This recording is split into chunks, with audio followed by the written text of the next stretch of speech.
When Zuri married Kato, she truly believed she was stepping into a new, happy chapter of her life. At 29, she was a hardworking teacher from Mombasa, full of warmth and optimism. Kato, a gentle and caring engineer, seemed like the perfect partner, soft-spoken, loyal, and deeply respectful. But what Zuri didn't realize was that Kato's heart already belonged to someone else in a different way, his widowed mother, Mama Nandi. From the very first day, Zuri could sense something was off. Mama Nandi's smiles felt a little too forced, her compliments a little too sharp around the edges. "You're so different from the girls around here," she'd say with a tone that sounded more like an insult than praise. At first, Zuri laughed it off, telling herself it was just nerves, just adjustment. After all, she wanted to be accepted, to be loved not just by Kato, but by his family too. When they moved into Mama Nandi's compound in Kisumu to save money for their own place, everything changed. What was supposed to be temporary started to feel like a slow suffocation. Mama Nandi would criticize Zuri's cooking, saying things like,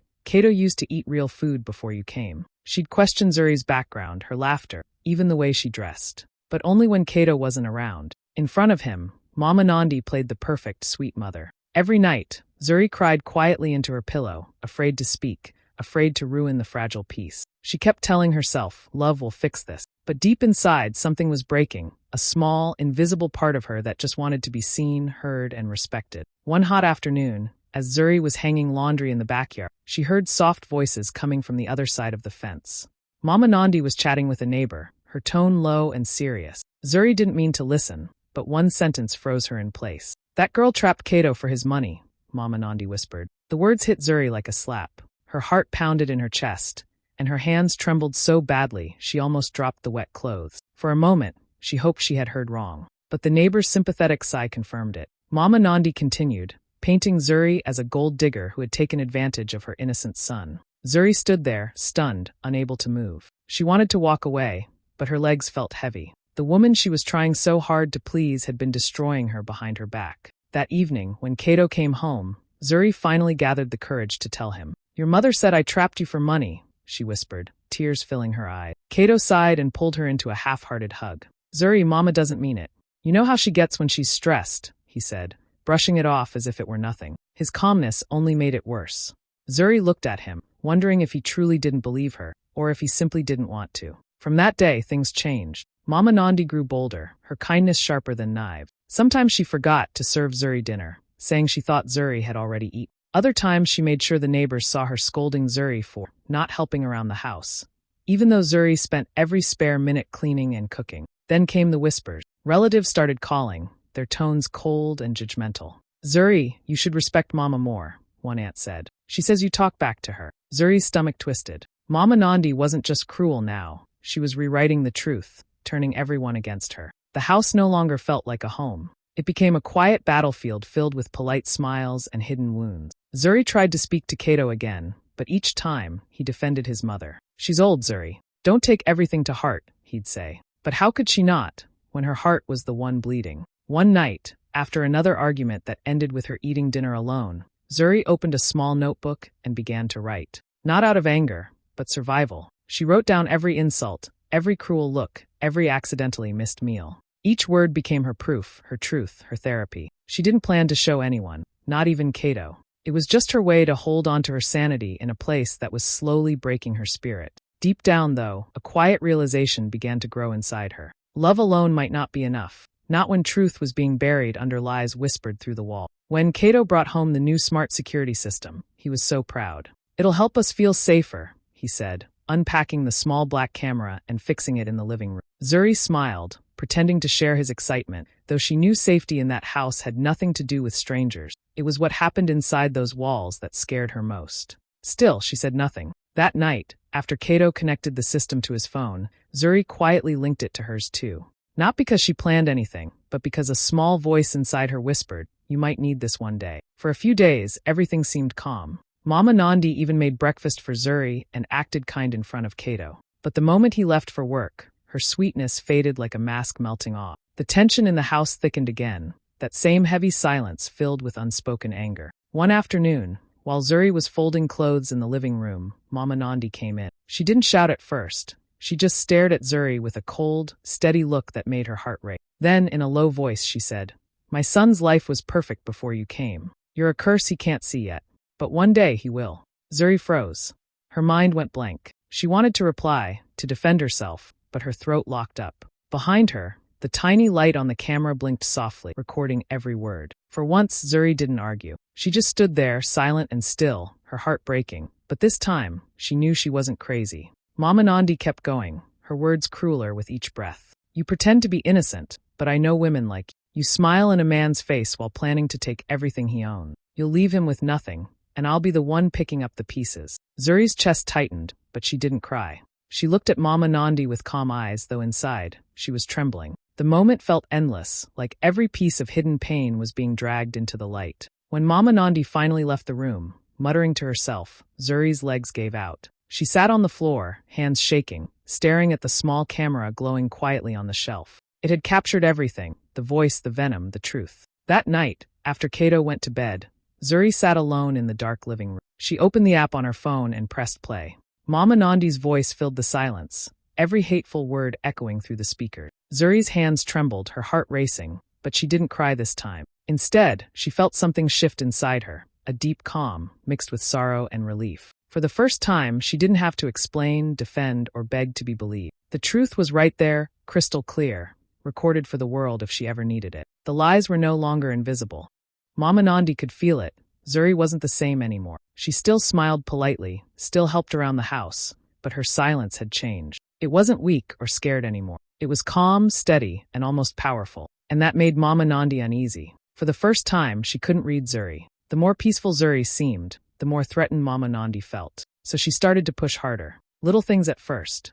Zuri would wake up and find her house keys missing, only for them to appear hours later in strange places. Inside the kitchen drawer, behind the couch, even in the garden. When Zuri asked about it, Mama Nandi would just shrug and say, "Maybe you should be more careful, you forget things." Then came the whispers. Mama Nandi began telling the neighbors that Zuri couldn't bear children, that she was cursed and Kato had married the wrong woman. Zuri heard it all from a friend at church, who hesitated to even repeat it. Her chest tightened as she smiled through the pain, pretending it didn't matter. But every word left another scar. At home, things grew worse. Whenever Kato was around, Mama Nandi acted like the perfect, loving mother. She'd cook Zuri's favorite meals and tell Kato how grateful she was for such a kind daughter-in-law. But when Kato left for work, her face hardened again. Every gesture turned into a test. Every word became a jab. The breaking point came during a family gathering one Sunday afternoon. The living room was full, relatives laughing, kids running around, music playing softly in the background. Zuri tried to help serve drinks, keeping her smile bright. But Mama Nandi was watching her every move. As everyone sat down for lunch, Mama Nandi suddenly laughed and said loudly, "Some women are just takers. They come into a man's life with nothing and expect everything handed to them." The room went silent. Every eye turned toward Zuri. Zuri's hand froze on her glass. For a second, she thought she might cry, but then something inside her steadied. She looked directly at Mama Nandi, her voice calm but firm. "One day," she said softly, "the truth will speak for itself." Kato looked torn, eyes darting between his wife and his mother. He opened his mouth to say something, but nothing came out. The air felt heavy, thick with unspoken truths. Mama Nandi just smiled tightly and changed the subject, pretending nothing had happened. But as the laughter awkwardly returned to the room, one small light blinked quietly in the corner, the camera. Every word, every cruel smile, every lie was being captured. Zuri didn't need to fight anymore. She didn't need to shout or prove herself. She simply sat back, her heart pounding but her face calm, knowing that for once, the truth wasn't hidden. It was waiting, silent but powerful, ready to speak when the time came. The house felt different that night. Quiet, too quiet. Kato had gone out of town for a business trip, and the air inside Mama Nandi's compound felt heavier than usual. Zuri sat in her room reading, trying to stay invisible, when she heard Mama Nandi's voice drifting in from the living room. She was on the phone, her tone sharp and bitter. Zuri didn't move, she just listened. "Once Kato divorces that useless woman," Mama Nandi hissed, "I'll make sure he marries Nia, the one I chose for him. A real woman, not that fake saint pretending to be humble." Zuri's stomach twisted, her hands turning cold. She felt her heart pound so loudly she was afraid it would give her away. She stood in the hallway frozen, listening to Mama Nandi's words slice through the air like knives. "She's only here because Kato pities her," Mama Nandi went on. "But pity doesn't last forever. I'm just waiting. Soon he'll see her true face." Zuri's breath caught, but she didn't step forward. She didn't argue or cry. She just let the camera in the corner do what it was meant to do, record. Every word, every lie, every drop of venom. When the call ended, Mama Nandi laughed softly to herself, completely unaware of the blinking light that had captured her plan. She walked past Zuri's closed door without realizing her words had already sealed her own fate. The next morning, when the house was quiet again, Zuri made herself a cup of tea and opened the camera app on her phone. Her fingers trembled slightly as she pressed play. Mama Nandi's voice filled the room, clear and undeniable. The words replayed exactly as she remembered, cruel and calculated. But this time Zuri didn't cry. She didn't feel broken. She just sat there, staring at the screen, her expression calm. The pain was still there, but beneath it, something else had taken root, strength. For the first time, she had proof. Not just of cruelty, but of the manipulation, the plotting, the lies. She wasn't imagining things. She wasn't overreacting. The truth was right there in her hands. Quietly, she saved the video to a secure drive and made backup copies. One on the cloud, another on a flash drive she tucked inside a small jewelry box. She wasn't sure what she'd do yet, but she knew she wouldn't be silent anymore. That day, she went about her chores as usual, calm and composed. Mama Nandi noticed the shift and narrowed her eyes, sensing something had changed. Zuri simply smiled politely and said nothing. Her silence wasn't fear anymore. It was power. It was preparation. The storm had spoken, and the truth was now waiting, patient and unstoppable, hidden safely behind one tiny blinking light. When Kato came back from his business trip, Zuri hoped maybe things would finally calm down. But the moment he walked through the door, she knew something was wrong. His face looked tense, his tone cold. "Zuri, what's been going on here?" he asked quietly. Before she could even answer, Mama Nandi jumped in. "She's been disrespectful, Kato," she said dramatically, her voice trembling just enough to sound convincing. "She doesn't listen, she talks back, and she wants to control this house like she owns it. I've kept quiet for your sake, but I can't take it anymore." Zuri's heart pounded, but this time, she didn't cry or defend herself. She just looked at Kato, really looked at him. His eyes were clouded with confusion, caught between love and loyalty, between what he'd seen and what he was being told. She took a slow breath and said softly, "Then let's sit down and talk. All of us." Mama Nandi blinked, surprised by Zuri's calmness. They sat in the living room, the same place where so many silent battles had taken place. Zuri reached for her phone, unlocked it, and tapped a button. The camera footage started playing. Within seconds, Mama Nandi's voice filled the room. "Once Kato divorces that useless woman, I'll make sure he marries Nia." The words hit like thunder. Kato froze. His eyes widened as he stared at his mother, disbelief spreading across his face. He listened in silence as the recording continued, his mother mocking him, calling Zuri names, laughing about how she'd fooled everyone. When the audio ended, the room was dead silent. You could hear nothing but the faint hum of the ceiling fan. Kato looked like he couldn't breathe. "Mama, you said this?" he asked in a low, shaking voice. Mama Nandi's face turned pale. "That's not real. She made that up. You know how technology can lie," she shouted, desperate now. "This girl is trying to destroy us." Zuri didn't flinch.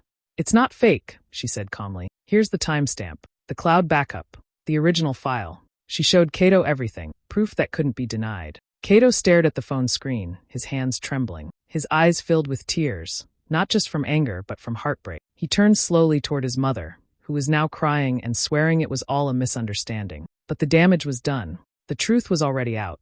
Zuri sat there quietly, her hands folded in her lap. She didn't need to say another word. The truth had spoken for her. Kato leaned back, his head in his hands, whispering, "How could you, Mama?"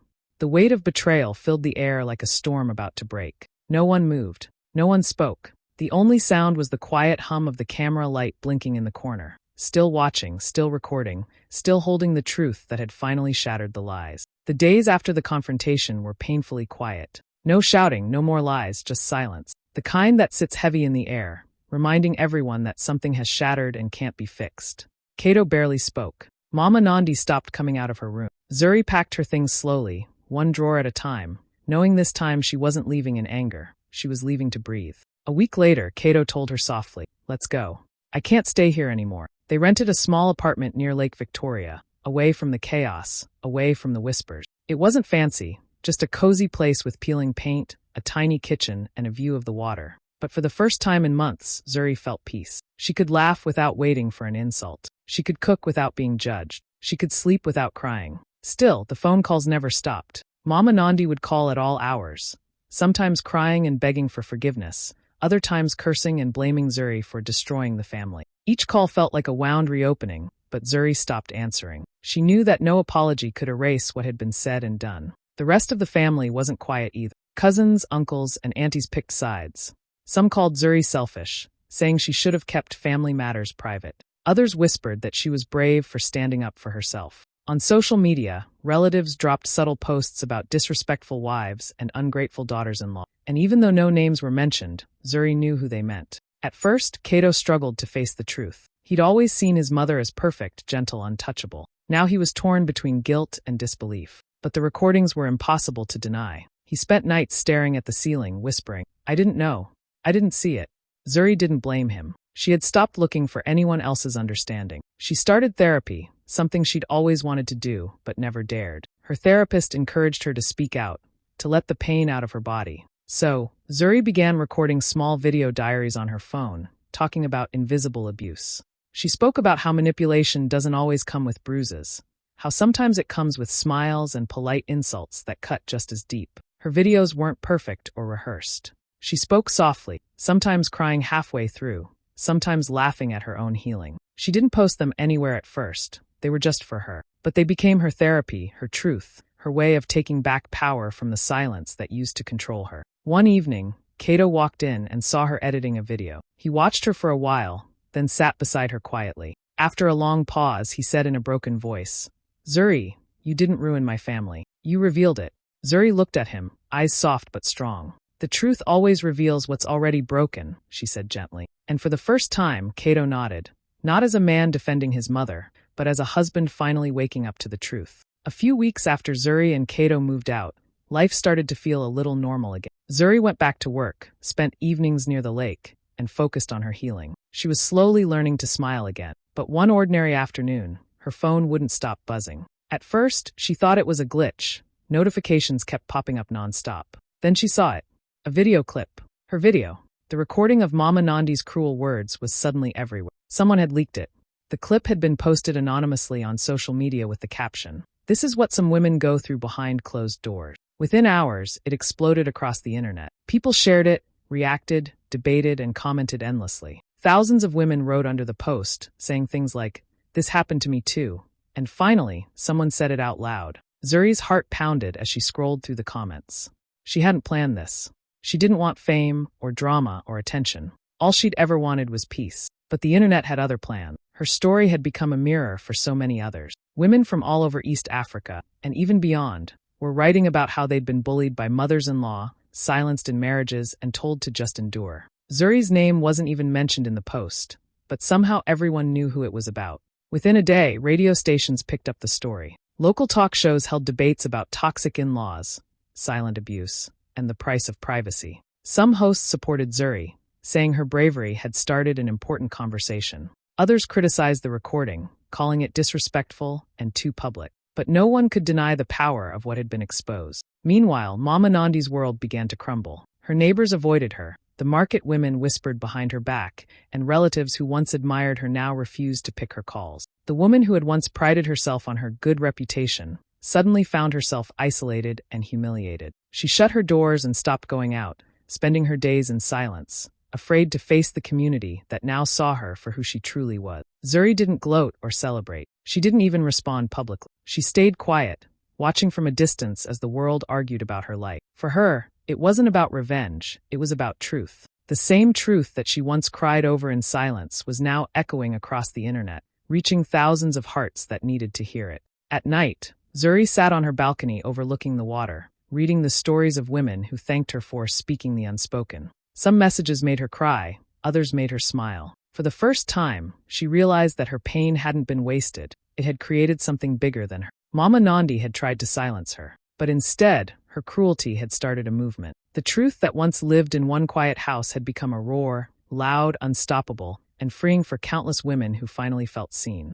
Months passed, and the chaos slowly began to settle. The noise of the internet faded, the gossip died down, and Zuri and Cato were left with the quiet work of rebuilding what was left of their marriage. It wasn't easy. Some days they barely spoke. Other days they laughed like old times and remembered why they fell in love in the first place. Trust wasn't something that returned overnight. It had to be earned piece by piece through honesty and patience. Cato tried his best to show up differently. He apologized, not once, but over and over, in small ways that felt real. He started listening more, stopped defending, and began taking responsibility for what he'd ignored. He told Zuri one evening, "I thought being a good son meant silence, But now I know being a good husband means protection. His words made Zuri tear up, not because they erased the pain, but because they showed growth. Zuri, on her side, had changed too. She wasn't the quiet, people-pleasing woman she once was. She had found her voice, and this time, she wasn't afraid to use it. Instead of letting her trauma define her, she decided to turn it into purpose. With Cato's support, Zuri started a small nonprofit called the Home Truth Project. Its mission was simple: to help women who faced emotional or family-based abuse, especially the kind that no one talks about. She began by hosting small support groups in their apartment, where women shared their stories over tea and soft music. Soon, local organizations reached out, offering to help expand her work. Zuri's story, which had once gone viral by accident, now became the foundation of a movement built on healing and awareness. She was invited to speak at community events and schools, teaching people that abuse isn't always physical, that sometimes it hides behind smiles, traditions, and family respect. When a local journalist reached out to make a short documentary about her journey, Zuri agreed, but only under one condition. She didn't want it to be about blame. She wanted it to be about truth. The documentary was simple and heartfelt. Sitting in a softly lit room, Zuri spoke directly to the camera, her voice steady but full of emotion. "I don't hate anyone," she said. "I just want people to understand that silence protects pain, and love should never require silence." Cato appeared beside her in the film too, admitting how blind he had been. "I thought love meant choosing sides," he said quietly. "But now I know real love means standing beside truth, even when it hurts." The documentary touched thousands of viewers across East Africa. Women reached out, thanking Zuri for giving them the courage to speak up. As they stood together at the closing event for the Home Truth Project's first anniversary, Cato held Zuri's hand and whispered, "You didn't just rebuild us. You built something bigger than both of us." Zuri smiled, eyes shining. For the first time in a long time, her heart felt light. The pain that once broke her had now become her strength, and her truth was finally helping others find theirs. A year later, the world around Zuri looked different. The chaos, the pain, and the long nights of tears had turned into quiet strength. One bright morning, she walked slowly through the peaceful cemetery, carrying a small bouquet of white lilies. She stopped by her late father's grave and knelt down, brushing away the dust from the engraved name. The wind was gentle, almost like a whisper. She placed the flowers and said softly, "Baba, I didn't fight to destroy anyone. I fought to be seen." Her voice trembled, but there was pride in it. The fight had never been about revenge. It was about truth, dignity, and being heard after years of silence. Her story, which once spread online like wildfire, had now become something bigger, a movement. Across East Africa, awareness campaigns used her experience to teach about emotional abuse, family manipulation, and the power of speaking out. Women who had once felt invisible were now standing up for themselves, thanks to her courage.